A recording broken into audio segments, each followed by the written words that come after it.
Hello everyone, welcome to Passion-Driven Learning in clmooc, supporting teacher agency in making and learning. I began teaching in 2011 and taught high school English for 2 years before returning to graduate school for my master's in reading writing literacy.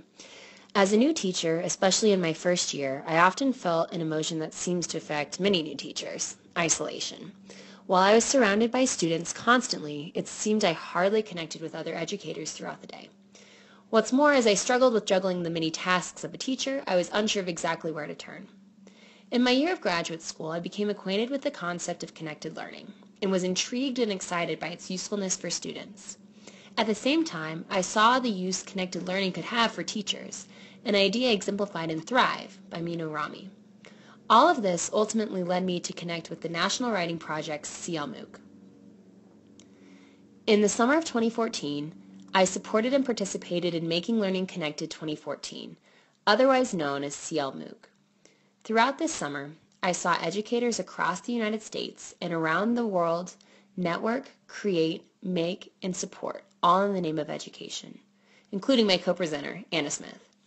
Not only were educators networking online, but they were building off of each other's ideas, sharing innovations, and making and creating in ways that were meaningful to themselves and their careers. They were problem-solving, conversating, and tapping into endless ideas and resources, many of which I am excited to try in my middle school classroom this year. Still in my early phases of teaching, I was able to support, learn, and grow alongside both new and seasoned educators, and am confidently posed this school year with a wealth of new knowledge to impact and impart on my students. I'm excited to share this experience alongside Anna, who is in her second year facilitating this kind of connected learning experience with educators. I have learned so much from Anna in relation to connected learning and beyond, and am excited to work with her for this project.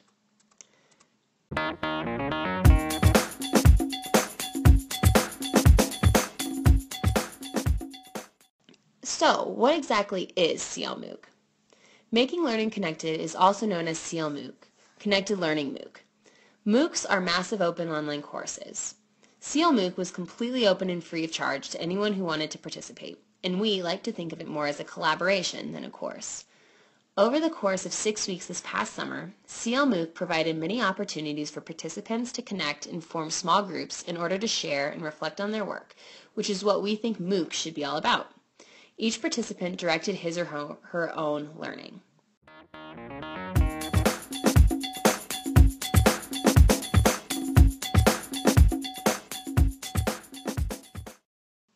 Making Learning Connected was organized into weekly make cycles.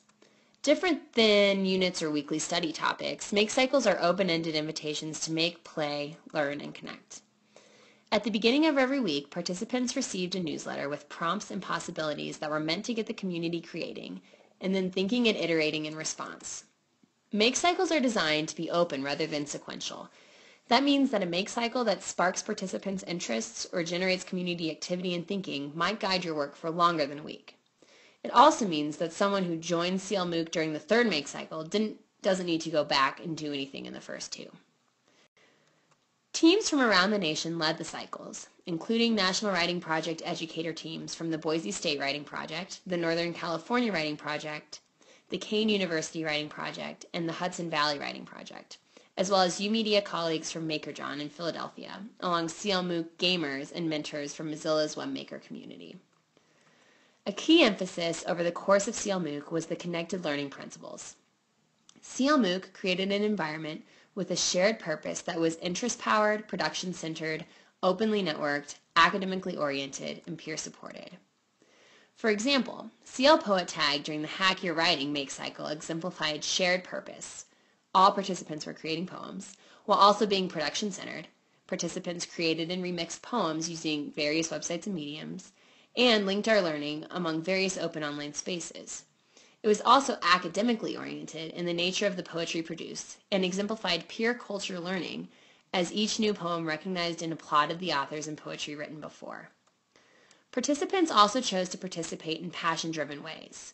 For example, in the 5-image story collection, part of the 5-image story, Make Cycle, my passion for constantly learning about and investigating history was evidenced in my choice to use family photos of the Wright brothers from the Library of Congress archives.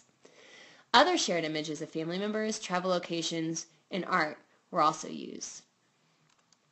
Additionally, the prominence of connected learning within clmooc encouraged educators in igniting innovation. Inspired by the creations of others, educators were able to remix and recreate materials, and also invent new versions of stories on their own. During the 5-image story make cycle, for example, Kevin Hodgson adapted a new version of a 5-image story into the 5-emoji story. Not only was Kevin innovative here in his adaptation of the story, but he ignited innovation in other participants. Other educators took on the challenge, while still others played with the idea of what exactly defined a 5-image story. Similar patterns emerged across the 7 weeks of clmooc.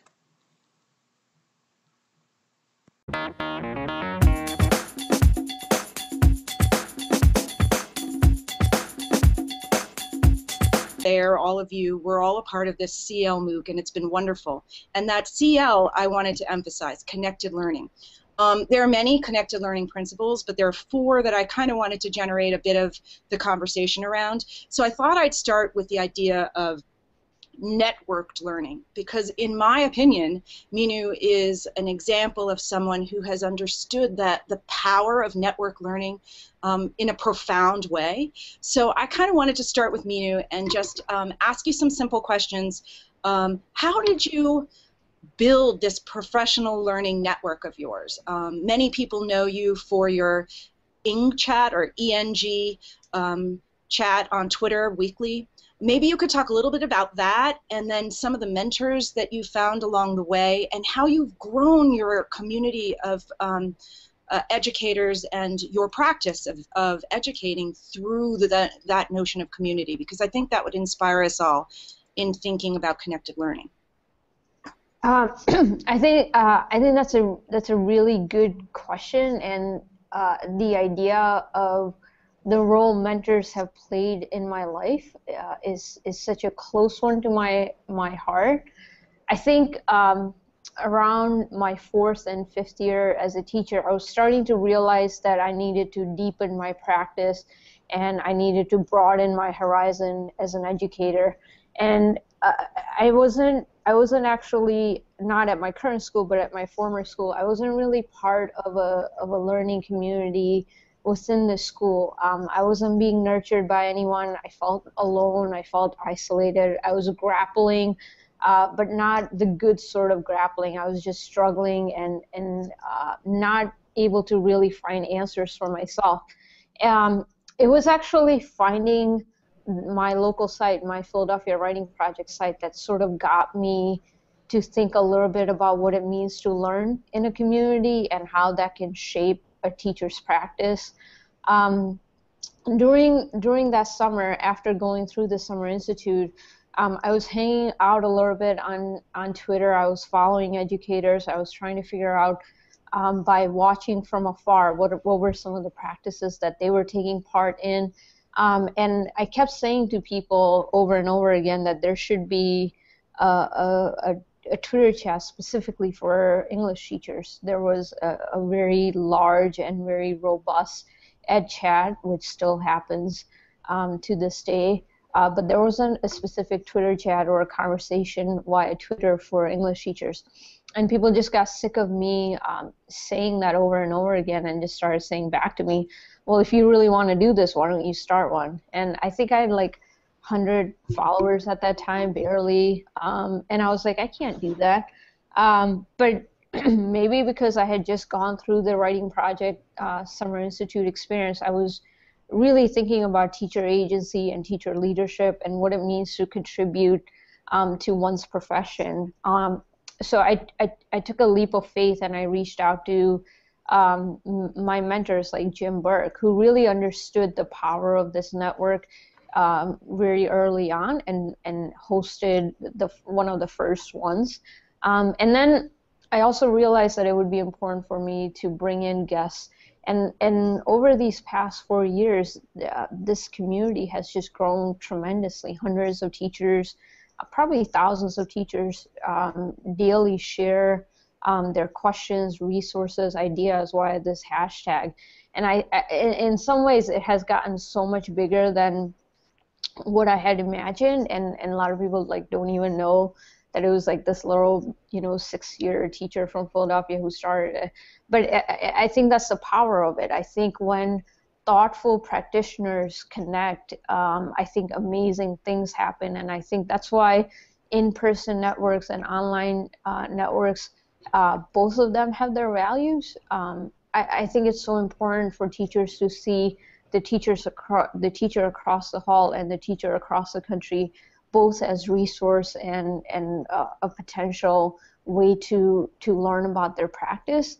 And for me, whether it's through my online network or whether it's through my many visits to places like Kean University, I'm constantly on the lookout from the next person that I can learn something from, something that I can bring back to my own students.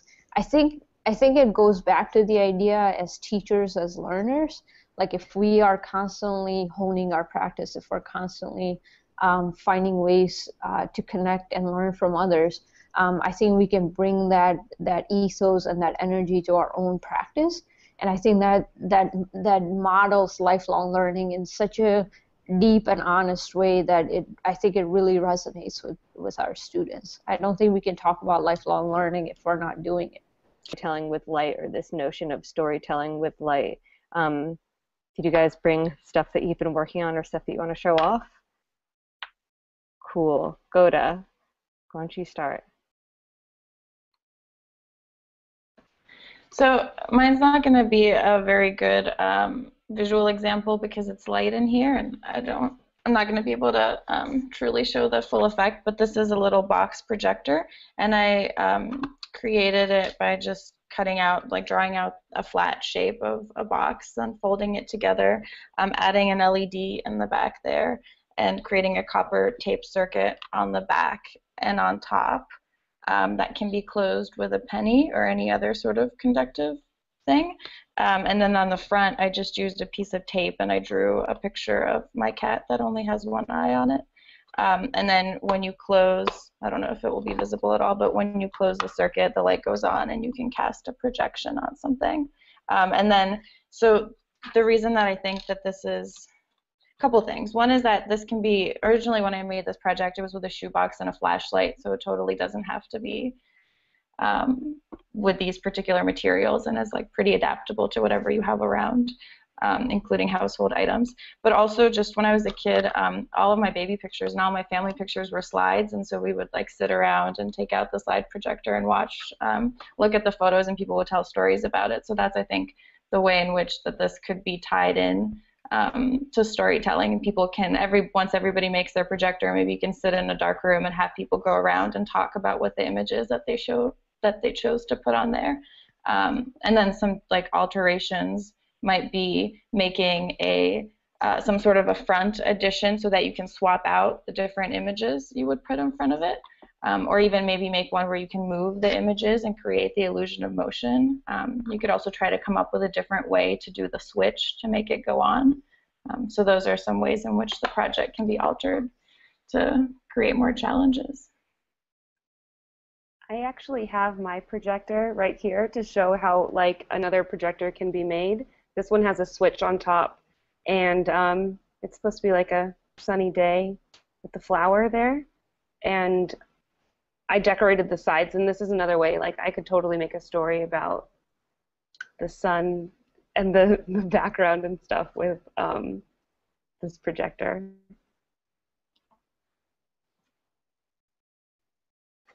Coco, do you want to keep talking about the project that you had were originally talking about?